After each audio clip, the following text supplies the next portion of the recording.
नमस्कार दोस्तों, आपका स्वागत है।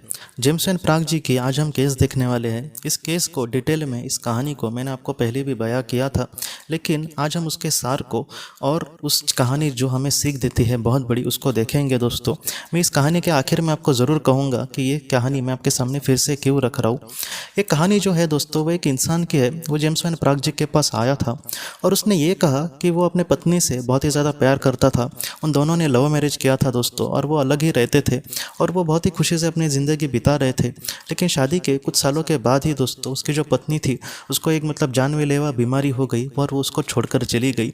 और जब वो इसको छोड़कर चली गई दोस्तों, ये पूरी तरीके से टूट गया था वो इंसान, और वो बहुत ही ज़्यादा दुख में जी रहा था। उसने ये कहा कि मेरे पत्नी के जाने के बाद उस घर में रहना मुझे बहुत ही ज़्यादा मुश्किल भरा लग रहा था। ये कहीं ना कहीं हमारे सपनों का घर था, और यहाँ पर उसने बहुत ज़्यादा मेहनत की थी उसके पत्नी ने घर सजाने के लिए, बाकी सारी चीज़ों के लिए।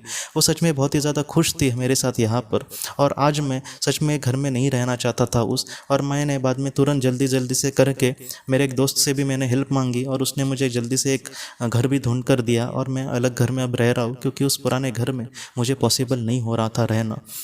और वो अभी अपने घर पे रह रहा है दोस्तों, और जितना हो सके आजकल उसका दुख भी थोड़ा सा हल्का हो, इस तरीके से वो चीज़ें कर रहा है, और इस तरीके से वो अपने जीवन में आगे बढ़ रहा है। और जब उसको जेम्स वैन प्राग जी के बारे में पता चला कि ये कहीं ना कहीं आत्माओं के साथ बात कर सकते हैं, तब वो उनके पास आया था उनको पूछने के लिए अपने पत्नी के बारे में। और उसके बाद क्या हुआ दोस्तों, जेम्स वैन प्राग जी ने जब ये सारी बातें सुनी, तब उनको ये महसूस हुआ कि वो जो इंसान था, उसकी जो पत्नी थी, वो वहाँ पर उनके सामने उसकी आत्मा आई थी। और उस पत्नी ने दोस्तों अपने पति को कुछ इस तरीके से संदेश दिए।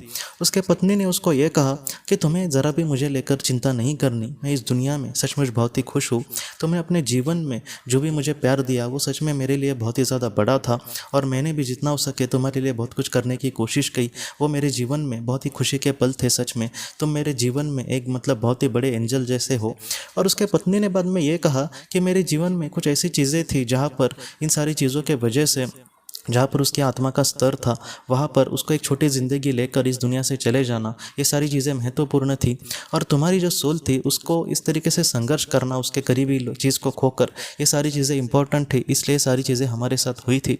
तुम ज़रा भी चिंता मत करना। हमारे जो सपने हैं, जो भी अधूरे रहे हैं, वो सारे जो सपने हैं वो हम अगले जीवन में ज़रूर पूरा कर सकेंगे। हम ज़रूर इस दुनिया में ज़रूर मिलेंगे। तुम उसको लेकर ज़रा भी चिंता मत करना।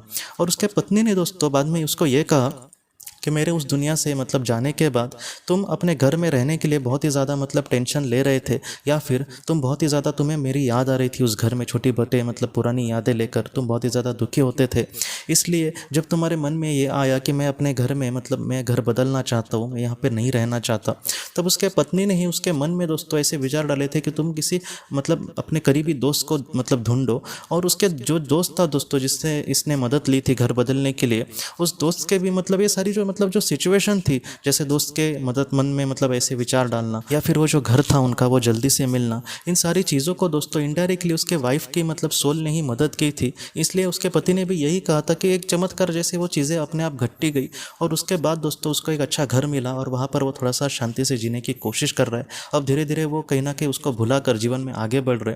और उसके पत्नी ने भी यही कहा उसको कि अपने जीवन में तुम आगे बढ़ो। हम जब अपने सच्चे प्यार को खो देते हैं, तो जो सच्चा प्यार है वो हमेशा के लिए नहीं चला जाता, वो उस दुनिया में ज़रूर कहीं ना कहीं ज़िंदा रहता है, और वो उसका जो मुलाकात है वो भी हमसे ज़रूर होता है।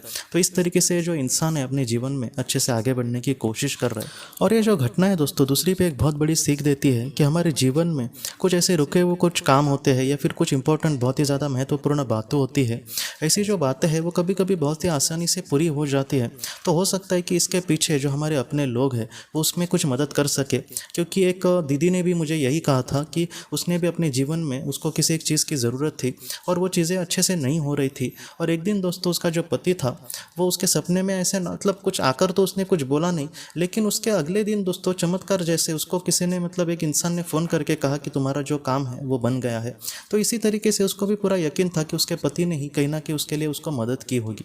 तो इस तरीके से कुछ चीज़ें होती है जिसको डायरेक्टली हम यहाँ पे नहीं समझ पाएंगे कि वो सारी चीज़ें किस तरीके से हुई, लेकिन इन सारी चीज़ों को पूरा करने के लिए उनके जो हमारे जो करीबी है, हो सकता है कि वो हमें मदद करते हो दोस्तों।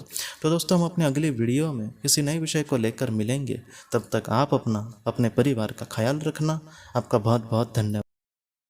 जिंदगी की रोशनी ये एक कंसल्टेंसी है जो ऐसे लोगों को मदद करने की कोशिश करती है जिन्होंने किसी अपने को खोया है या फिर जो लोग अपने जीवन में बहुत ही ज़्यादा दुखी है। जो लोग इस संस्था के साथ जुड़ते हैं उन्हें पास्ट लाइफ रिग्रेशन की ऑडियोज़ भेजी जाएगी, जिससे घर बैठे वह पास्ट लाइफ रिग्रेशन का अभ्यास कर सकते हैं। और उन्हें 5 मेडिटेशन ध्यान की भी ऑडियोज़ भेजी जाएगी और इसके साथ साथ उन्हें PDF किताबें भेजी जाएंगी जो हिंदी और अंग्रेज़ी में है, जो मोबाइल पर या फिर लैपटॉप पर आप उसे पढ़ सकते हैं। और 10 ऑडियो बुक्स भी आपको भेजी जाएंगी। तो दोस्तों, अगर आप इस संस्था के साथ जुड़ना चाहते हैं तो कृपया इस नंबर पे व्हाट्सएप मैसेज करें। आपका बहुत बहुत धन्यवाद।